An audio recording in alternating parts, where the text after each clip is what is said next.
Hello, എല്ലാവർക്കും സ്വാഗതം. ഇന്ന് ഞാനൊരു നാടൻ റെസിപ്പി ആയിട്ടാണ് വന്നിരിക്കുന്നത്. കപ്പപ്പുഴുക്ക്.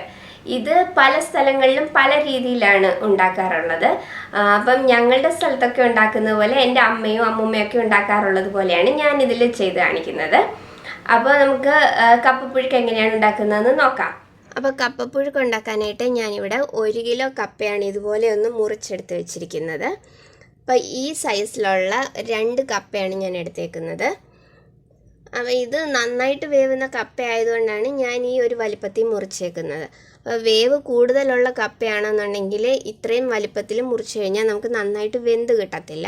അപ്പോൾ അങ്ങനെയുള്ളപ്പം കുറച്ചും കൂടെ ചെറിയ സൈസിൽ വേണം നമ്മൾ മുറിച്ചെടുക്കാൻ. ഇപ്പോൾ ഇതിനേക്കാളും കുറച്ചും കൂടെ ചെറുതായിട്ട് മുറിക്കണം, വേവ് കൂടുതലുള്ള കപ്പയാണെങ്കിൽ. അപ്പോൾ ഇതിനി നമുക്ക് നന്നായിട്ടൊന്ന് വേവിച്ചെടുക്കാം.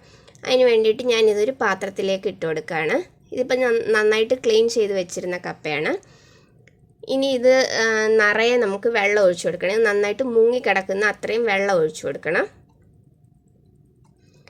ഇതിപ്പോൾ ഞാൻ 2 തവണ തിളപ്പിച്ച് ഊറ്റുന്നുണ്ട്. അപ്പോൾ ഇത് പകുതി വേവാകുന്നുണ്ടെ ഈ വെള്ളം ഞാൻ ഊറ്റി കളഞ്ഞിട്ട് ബാക്കി പകുതി വേറെ വെള്ളത്തിലാണ് വേവിക്കുന്നത്. അപ്പോൾ അത് കപ്പയ്ക്ക് അതിലൊരു ടോക്സിക്കായിട്ടുള്ള ഒരു ഇതുണ്ട്, അതിൻ്റെ കട്ടെന്ന് പറയും. അപ്പം അതൊന്നും പോകാൻ നല്ലതാണ് 2 തവണ തിളപ്പിച്ച് ഊറ്റുകയാണെങ്കിൽ. അപ്പോൾ നമുക്ക് ഗ്യാസ് ഓൺ ചെയ്തിട്ട് ഇത് നമുക്ക് ഒരു പകുതി ഒന്ന് വേവിച്ചെടുക്കാം. അപ്പം അടച്ചു വെച്ചൊന്ന് വേവിക്കാം ഇത്. അപ്പോൾ ഇനി ഈ സമയം കൊണ്ട് നമുക്കിതിലേക്കുള്ള അരപ്പൊന്ന് ചതച്ചെടുക്കണം. അപ്പം അതിനുവേണ്ടി ഞാൻ പകുതി തേങ്ങയുടെ പീരയാണ് എടുത്തേക്കുന്നത്. 5 വെളുത്തുള്ളി എടുത്തിട്ടുണ്ട്, 3 പച്ചമുളക്, 1/2 ടീസ്പൂൺ മഞ്ഞൾപ്പൊടി, കുറച്ച് കറിവേപ്പില. അപ്പം പച്ചമുളകിന് പകരം കാന്താരിമുളക് ഉണ്ടെങ്കിൽ അത് വേണമെങ്കിലും എടുക്കാം. അപ്പം ചിലർ ഈ അരപ്പിലേക്ക് കൊച്ചുള്ളി അരയ്ക്കാറുണ്ട്, ചിലർ ജീരകം അരയ്ക്കാറുണ്ട്. ഇപ്പം എൻ്റെ വീട്ടിൽ ഇങ്ങനെയാണ് ചെയ്യാറുള്ളത്. അപ്പോൾ അതുകൊണ്ടാണ് ഞാനിപ്പോൾ ഇതെടുത്തിരിക്കുന്നത്. അപ്പോൾ ഇതിനി നമുക്ക് ഒരുപാട് അരഞ്ഞു പോകരുത്, ജസ്റ്റ് ഒന്ന് ചതച്ചെടുക്കേ ആകാവുള്ളൂ. അപ്പം മിക്സിയുടെ ജാറിലിട്ട് ഇത് നമുക്കൊന്ന് ചതച്ചെടുത്ത് കൊണ്ടുവരാം. അപ്പം ആ സമയം കൊണ്ട് കപ്പയൊന്ന് വെന്ത് കിട്ടുകയും ചെയ്യും. അപ്പോൾ ആ കപ്പയൊന്ന് പകുതി വെന്തിട്ടുണ്ട്. അപ്പോൾ നമുക്ക് ഇതിനി ഒന്ന് ഈ വെള്ളം ഒന്ന് ഊറ്റിക്കളയണം. ഊറ്റിക്കളഞ്ഞിട്ട് ഇനി ബാക്കി പകുതി നമ്മൾ വേറെ വെള്ളത്തിലാണ് വേവിക്കുന്നത്. അപ്പോൾ ഇതിനി ഞാനൊന്ന് ഊറ്റിയിട്ട് കൊണ്ടുവരാം.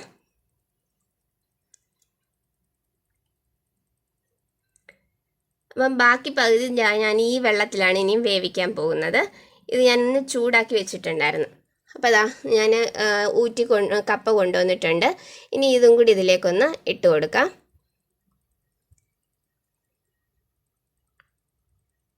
ഇനി ഇതിലേക്ക് നമുക്ക് ആവശ്യത്തിനുള്ള ഉപ്പും കൂടെ ഇട്ട് കൊടുത്ത് നന്നായിട്ടൊന്ന് മിക്സ് ചെയ്തിട്ട് ബാക്കി ഇതിനകത്തിൽ നന്നായിട്ട് വേവിച്ചെടുക്കാം. അപ്പോൾ ഓരോ കപ്പയുടെയും വേവിൻ്റെ അനുസരിച്ച് ഇത് വേവുന്ന സമയത്തിനും വ്യത്യാസം ഉണ്ടായിരിക്കും. അപ്പോൾ ഇതിന് നന്നായിട്ടൊന്ന് മിക്സ് ചെയ്തിട്ട് നമുക്ക് അടച്ചു വെച്ച് ബാക്കി കംപ്ലീറ്റ് വേവിച്ചെടുക്കാം.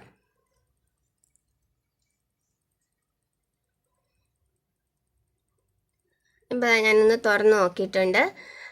നമ്മുടെ കപ്പയൊക്കെ നന്നായിട്ട് ഇപ്പോൾ വെന്ത് വന്നിട്ടുണ്ട്. അപ്പോൾ നമുക്ക് ഒരു കഷ്ണം എടുത്തിട്ടൊന്ന് നോക്കാം.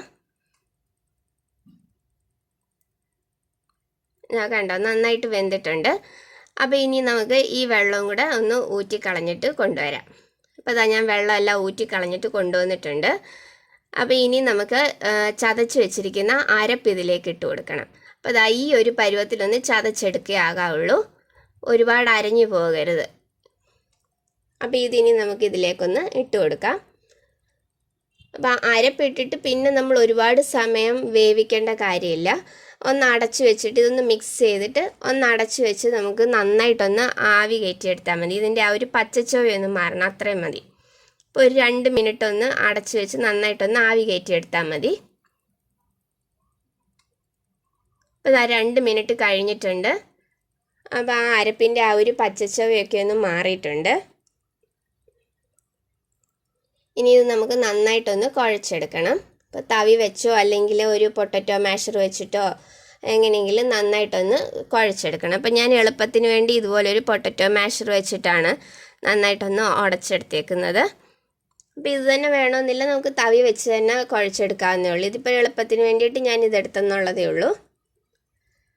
അപ്പോൾ ചിലർക്ക് ഇത് ഒരുപാട് മാഷ് ചെയ്യുന്നത് ഇഷ്ടമായിരിക്കത്തില്ല, ചെറിയ കഷ്ണങ്ങളായിട്ട് കിടക്കുന്നതായിരിക്കും ഇഷ്ടം. അപ്പോൾ അങ്ങനെയുള്ളവർ ഇത്രയൊന്നും മാഷ് ചെയ്യേണ്ട കാര്യമില്ല. അപ്പോൾ ഇവിടെ എല്ലാവർക്കും നന്നായിട്ട് ഇതുപോലെ കുഴച്ചെടുത്ത കപ്പയാണ് ഇഷ്ടം. അപ്പോൾ അതുകൊണ്ടാണ് ഞാനിവിടെ ഇതുപോലെ എടുത്തേക്കുന്നത്. അപ്പോൾ ഇത് നന്നായിട്ടൊന്ന് മിക്സ് ചെയ്ത് എടുത്തിട്ടുണ്ട്. ഇനി ഇതിൻ്റെ ഉപ്പൊക്കെ നമുക്കൊന്ന് നോക്കണം.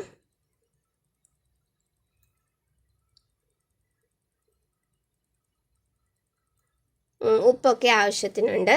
അപ്പോൾ ഇനി ഇതിലേക്ക് ഞാൻ ഒരു ഇച്ചിരി വെളിച്ചെണ്ണ ഒഴിച്ചു കൊടുക്കുകയാണ്. കുറച്ച് കറിവേപ്പിലയും കൂടി ഇട്ട് കൊടുക്കുക. എന്നിട്ട് നന്നായിട്ടൊന്ന് മിക്സ് ചെയ്തെടുക്കുകയാണ്. അപ്പം ഞാൻ ഇതിലേക്ക് കടുക് താളിച്ചൊഴിക്കത്തില്ല, ഇങ്ങനെ വെളിച്ചെണ്ണ ഒഴിച്ച് കറിവേപ്പില ഇട്ട് മിക്സ് ചെയ്യുകയാണ് ചെയ്യാറുള്ളത്. ചിലർ ഇതിലേക്ക് കടുക് താളിച്ചൊഴിക്കാറുണ്ട്. അപ്പം ഞാൻ അങ്ങനെ ചെയ്യാറില്ല, എൻ്റെ വീട്ടിലും അങ്ങനെ ഞാൻ ചെയ്ത് കണ്ടിട്ടില്ല. അപ്പോൾ ഇത്രയേ ഉള്ളൂ നമ്മളുടെ കപ്പപ്പുഴുക്ക്. അപ്പോൾ ഈ രീതിയിൽ ട്രൈ ചെയ്തിട്ടില്ലാത്തവർ ഇതുപോലെ ഒന്ന് ഉണ്ടാക്കി നോക്കണം. അപ്പോൾ ഇതിന് മുന്നേ ഞാനിട്ടിരുന്ന കോട്ടയം മീൻകറി, അതുപോലെ തേങ്ങ അരച്ച മീൻകറി, അതെല്ലാം കൂട്ടിയിട്ട് കഴിക്കാൻ നല്ലതാണിത്. അപ്പോൾ അതിൻ്റെ വീഡിയോസിൻ്റെ ലിങ്ക് ഞാൻ ഇതിൻ്റെ ഡിസ്ക്രിപ്ഷൻ ബോക്സിൽ ഇട്ടേക്കാം. അപ്പോൾ ഈ രീതിയിൽ ട്രൈ ചെയ്തിട്ടില്ലാത്തവർ ഇതുപോലെ ഒന്ന് ട്രൈ ചെയ്തിട്ട് നിങ്ങളുടെ അഭിപ്രായം എനിക്ക് കമൻസിലൂടെ അറിയിക്കണം. അതുപോലെ വീഡിയോസൊക്കെ ഇഷ്ടമായിട്ടുണ്ടെങ്കിൽ ലൈക്ക് ചെയ്യാനും ഷെയർ ചെയ്യാനും സബ്സ്ക്രൈബ് ചെയ്യാനും മറക്കല്ലേ. അപ്പോൾ അടുത്ത വീഡിയോയിൽ വേറൊരു റെസിപ്പി ആയിട്ട് കാണാം. താങ്ക്